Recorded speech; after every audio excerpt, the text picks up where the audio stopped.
Olá, meus irmãos, graça e paz seja sobre todos. Hoje vamos dar continuidade ao estudo do Evangelho de Marcos. Você que está chegando agora, é novo no canal, seja bem-vindo. Você que já está caminhando conosco, né? Eu quero te convidar a deixar o seu joinha, a deixar o seu comentário. Se tiver alguma dúvida, faz perguntas, nós vamos responder perguntas.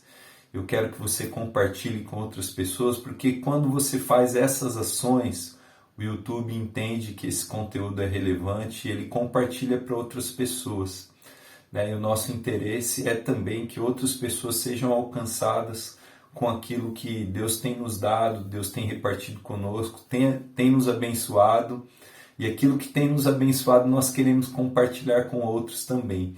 Hoje nós vamos falar sobre o capítulo 11 de Marcos. Você que não assistiu, né, os outros capítulos, entra lá na playlist de Marcos, começa a assistir de novo do início. Você que já está acompanhando, vai ser acrescentado hoje. Amém? Então eu quero começar aqui, antes de ler qualquer coisa, só fazer uma observação, né? A partir do capítulo 11 até o capítulo 16, vai ser retratada a última semana de vida de Jesus. A última semana antes da Páscoa, Jesus ele entregou, né, o seu corpo como sacrifício vivo, como um cordeiro vivo que tira o pecado do mundo, o cordeiro de Deus que tira o pecado do mundo, ele entregou no período da Páscoa. Então, Jesus, agora, do 11 até o 16, vai falar dos últimos dias de vida de Jesus. Então, tem uma intensidade maior, tem uma profundidade maior. Nós vamos ver aqui temas bem relevantes aqui nesses capítulos, né? Então, Jesus, aqui no capítulo 11, começa falando que ele chegou em Jerusalém. Jesus, ele passou a maior parte da sua vida fora de Jerusalém. Vocês vão lembrar aqui que Jesus ele era de Nazaré, uma cidade pobre, uma cidade humilde, e até as pessoas, né, tinham dificuldade em receber Jesus como Messias, como Rei. Jesus vindo de Nazaré, né? Natanael ele fala assim: pode vir coisa boa de Nazaré? Mas Jesus ele sempre foi manso, sempre foi humilde, sempre foi simples. E isso daí trazia assim um certo escândalo, trazia assim uma certa resistência dos líderes religiosos, porque os líderes religiosos eles eram assim soberbos, eles eram altivos, eles eram apegados a status, né? E Jesus nunca foi apegado a status, nunca foi apegado a nada disso. Então nós vemos Jesus aqui chegando em Jerusalém. Eu quero ler aqui Marcos 11, a partir do versículo 1. Vamos ler. Quando já se aproximavam de Jerusalém, Jesus e seus discípulos chegaram à cidade de Betfagé e Betânia, no Monte das Oliveiras. Jesus enviou na frente 2 discípulos. Vão àquele povoado adiante, disse ele. Assim que entrarem, verão amarrado ali um jumentinho, no qual ninguém jamais montou. Presta atenção nesse detalhe, ninguém jamais montou, né? Desamarrem-no e o tragam para cá. Se alguém lhes perguntar o que estão fazendo, digam apenas: o Senhor precisa dele e o devolverá em breve. Os 2 discípulos foram e encontraram o jumentinho na rua amarrado junto a uma porta. Enquanto desamarrava, algumas pessoas que estavam ali perguntaram: o que vocês estão fazendo, desamarrando esse jumentinho? Responderam conforme Jesus havia instruído e os deixaram levar o animal. Os discípulos trouxeram o jumentinho, puseram seus mantos sobre o animal e Jesus montou nele. Muitos da multidão espalharam seus mantos ao longo do caminho diante de Jesus e outros espalhavam ramos que haviam cortado nos campos. E as pessoas, tanto as que iam na frente como as que seguiam, gritavam: Hosana! Bendito é o que vem em nome do Senhor. Bendito é o reino que vem, o reino de nosso antepassado Davi. Hosana no mais alto céu. Jesus entrou em Jerusalém e foi ao templo. Depois de olhar tudo ao redor, atentamente voltou a Betânia com os 12 discípulos, porque já era tarde. Amém? Aqui fala sobre a cidade de Betânia. A cidade de Betânia ela era próxima de Jerusalém. Lá em Betânia morava Marta, Maria e Lázaro. Lázaro era aquele que Jesus ressuscitou, né? Vocês devem lembrar dessa mensagem. Jesus ressuscitou a Lázaro e Jesus ficou muito famoso, né? Na cidade de Betânia. As pessoas, né, estavam assim assombradas, né? Estavam assim perplexas, estavam assim cheias de alegria por aquilo que Jesus tinha feito a Lázaro, né? Então Jesus já tinha uma certa fama ali. Então nós vemos o que estava acontecendo aqui. Ó. Jesus veio de Betânia para Jerusalém. Pode ser que algumas pessoas estavam ali seguindo Jesus, algumas pessoas já conheciam a Jesus, mas eu queria fazer uma observação para vocês. Esse período já era um período de preparação para a Páscoa. A Páscoa é a mais importante celebração dos judeus. Os judeus estavam se preparando para a Páscoa. Faltava uma semana para a Páscoa. Normalmente eles cantavam, eles faziam preparativos. E nesse momento, né, alguns estudiosos dizem que nem toda a multidão que estava cantando Hosana, Hosana, bendito que vem em nome do Senhor, entendia de fato, né, que Jesus era o Messias, que Jesus era o enviado de Deus. Muitos deles ali estavam ali celebrando e preparando a Páscoa. Então você vê que Deus, na sua soberania, né, preparou a entrada de Jesus em um momento em que as pessoas estavam cantando Hosana nas alturas. Os estudiosos dizem que foi uma certa coincidência, foi uma certa preparação do próprio Deus. Deus preparou essa entrada para Jesus. E Jesus entrou como? Um rei humilde. Né? Jesus entrou montado em um jumentinho, né? Um rei, né? Um rei humano. Ele iria entrar num cavalo dos mais belos, né? Ele iria entrar com toda a pompa, ele iria ter pessoas ali anunciando a sua vinda, iria ter um evento glorioso, um evento muito grande, mas Jesus ele entrou humildemente montado em um jumentinho. E lembra que eu falei aqui para vocês, esse jumentinho ele nunca tinha sido montado. Pensa comigo, um jumentinho que nunca foi montado, quando alguém montasse nele, ele iria deixar a pessoa montar sobre ele de boa? Ele iria ficar quieto, né? Nós vemos que Jesus montou no jumentinho e o jumentinho aceitou que Jesus montasse nele. Por quê? Porque Jesus é o Senhor, o Criador, o dono e sustentador de todas as coisas. Jesus tem poder sobre a criação. Nós vemos em outras passagens, né, que Jesus ele fez o mar se acalmar, ele fez o vento parar de soprar. Jesus, depois aqui nós vamos ler que ele fez uma figueira se secar. Então Jesus, ele é o Criador, ele é o sustentador, ele é o dono de todas as coisas. Então nós vemos aqui na entrada de Jesus a soberania de Deus, o poder de Deus movendo todas as coisas e Jesus sendo honrado aqui, né? Vamos dar sequência. Depois Jesus diz que Jesus entrou no templo, deu uma olhada no templo, voltou para Betânia. Na manhã seguinte, quando ele saiu de Betânia, ele teve fome. Aqui, ó, versículo 12 do capítulo 11. Na manhã seguinte, quando saíram de Betânia, Jesus teve fome.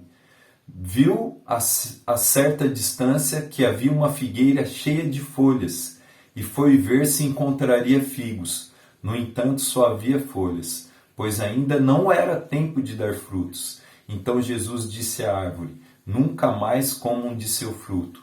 E os discípulos ouviram o que ele disse. Depois, mais para frente, versículo 20, vou aproveitar aqui para ler, o ensino que Jesus traz sobre a figueira, né? Versículo 20. Na manhã seguinte, quando os discípulos passaram pela figueira que Jesus tinha amaldiçoado, notaram que ela estava seca desde a raiz. Pedro se lembrou do que Jesus havia dito à árvore e exclamou: Veja, Rabi, a figueira que o Senhor amaldiçoou secou. Então Jesus disse aos seus discípulos: Tenha fé em Deus. Eu vou parar aqui. Então nós vemos que Jesus, quando estava voltando para o templo, ele teve fome, viu uma figueira que tinha folhas. A figueira, ela é uma árvore diferente de algumas outras. Dizem, né, os estudiosos que a figueira, antes, né, de dar folhas, ela dá fruto. Então, antes de dar folhas, ela dá o fruto. Então, uma figueira que tinha folhas, provavelmente, ela tinha frutos. Apesar de não ser a época de dar frutos, Jesus ele viu que a figueira tinha folhas, então se ela tinha energia para ter folhas, quer dizer que ela já tinha, antes das folhas vem os frutos. Então provavelmente ela tinha fruto. Jesus foi procurar fruto e não achou fruto. Essa figueira, ela é uma figura, né, da religiosidade da época, ela é uma figura da religiosidade do templo, e o juízo de Jesus sobre essa figueira é o juízo sobre a religiosidade, é o juízo sobre o templo. Por quê? Porque essa figueira, ela tinha aparência, folhas, né, mas não tinha frutos. A religiosidade dos dias de Jesus, ela tinha uma aparência.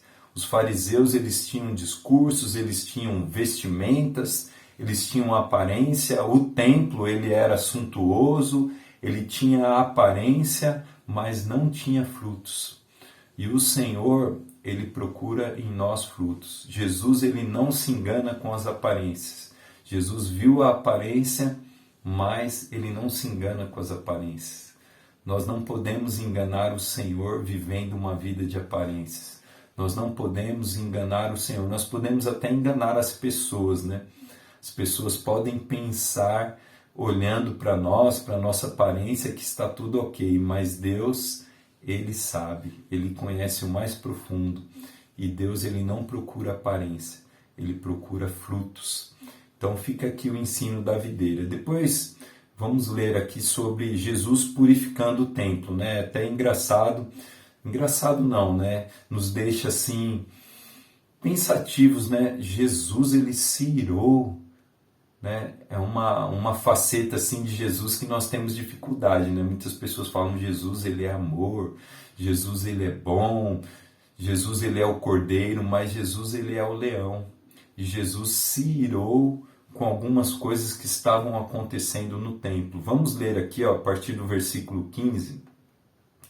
Quando voltaram a Jerusalém, Jesus entrou no templo e começou a expulsar os que compravam e vendiam animais para os sacrifícios. Ele derrubou as mesas dos cambistas, presta atenção, cambistas.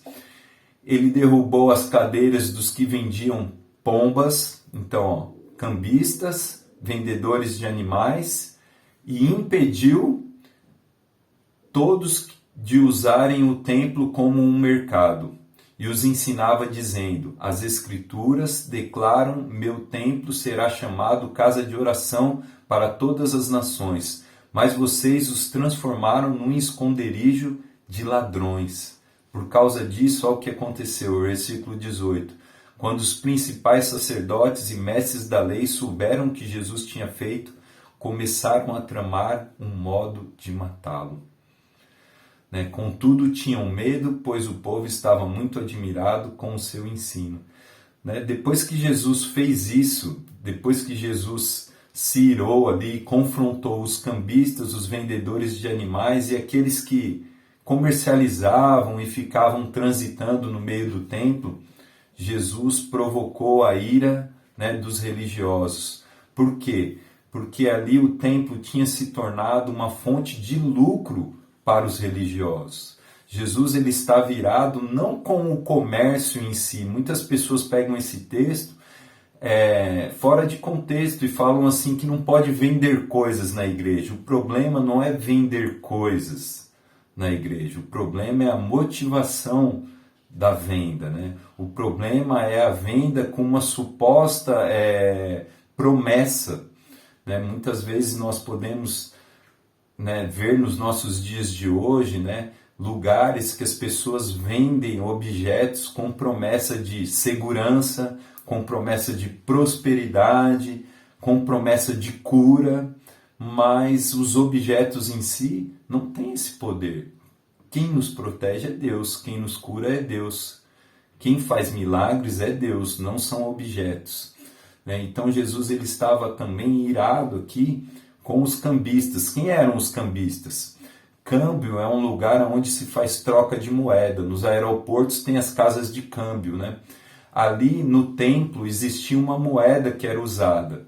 E as pessoas que vinham de outras localidades, outras cidades, eles tinham que trocar o seu dinheiro para poder comprar um animal, para poder comprar qualquer coisa. A moeda que funcionava no templo era diferente de outras localidades. Então, os cambistas, eles estavam supervalorizando a moeda, como se o dólar de Jerusalém tivesse um alto valor. Então, quando eles chegavam, era inflacionado aquilo lá. Então, Jesus estava, assim, de uma certa maneira, irado com isso, né? Não com o câmbio. O câmbio seria algo bom se não fosse inflacionado, se não tivesse um abuso. Né? A venda dos animais também ela era super valorizada, super faturada, era inflacionada a venda dos animais. Um animal ali que era vendido no templo, ele era muito mais caro. Né? Dá um exemplo para os nossos dias de hoje. Você que mora em um bairro, você vai no mercado comprar uma água, a água custa R$2. Você vai na padaria, essa água custa R$4, R$5. Você vai no aeroporto, essa mesma água custa R$10. E o que estava acontecendo? Os animais que eram vendidos no templo, eles eram muito mais caros. Mas isso daí era porque ali o templo estava se tornando aquilo que Jesus falou, um esconderijo de ladrões. As pessoas estavam, visando ali somente o lucro, não estavam preocupados, com o culto a Deus. Isso deixou Jesus muito irado. Vamos dar continuidade aqui. Agora já vamos para o final do capítulo 11. A partir do versículo 27, a autoridade de Jesus é questionada. Os fariseus, você pensa assim, os líderes religiosos da época, pensa contextualizando hoje, os pastores mais famosos, os líderes mais famosos, questionando a autoridade de Jesus. Com que autoridade você está fazendo isso? Com que autoridade você está fazendo isso? Perguntaram aqui para Jesus, versículo 27. Mais uma vez voltaram a Jerusalém. Enquanto Jesus passava pelo templo, os principais sacerdotes, os mestres da lei e os líderes do povo vieram até ele e perguntaram: com que autoridade você faz estas coisas? Quem lhe deu esse direito? Jesus respondeu: eu lhes direi com qual autoridade faço essas coisas, se vocês responderem a uma pergunta. A autoridade de João para batizar, a pergunta de Jesus, a autoridade de João para batizar era do céu ou era apenas humana? Respondam-me. Eles discutiram a questão entre si. Se dissermos que vem do céu, ele perguntará: por que não cremos em João? Mas se dissermos que ela é humana, tínhamos medo do que o povo faria, pois todos acreditavam que João era um profeta. Por fim responderam: não sabemos. E Jesus replicou: então eu também não direi com que autoridade faço essas coisas. Você viu que Jesus deixou os fariseus, os líderes, os religiosos, as pessoas mais sábias, Jesus deixou eles sem resposta. Jesus deixou eles desconcertados, Mais uma prova de que Jesus era Deus, de que Jesus sonda os corações, de que Jesus sabe todas as coisas. Eles questionaram Jesus e Jesus deixou uma pergunta que deixou eles sem resposta. E Jesus falou: já que vocês não vão me responder, eu também não vou responder a vocês. Então nós encerramos aqui esse capítulo 11 de Marcos, tá bom? Você que está nos acompanhando aí, continue acompanhando, faltam poucos capítulos. Se lembre que nesse momento é o momento dos dias finais de Jesus, já está perto do sacrifício de Jesus, já está perto da Páscoa, os preparativos, tudo que está acontecendo agora é muito impactante, muito relevante. Então continue conosco. Que Deus abençoe, uma semana abençoada para todos aí.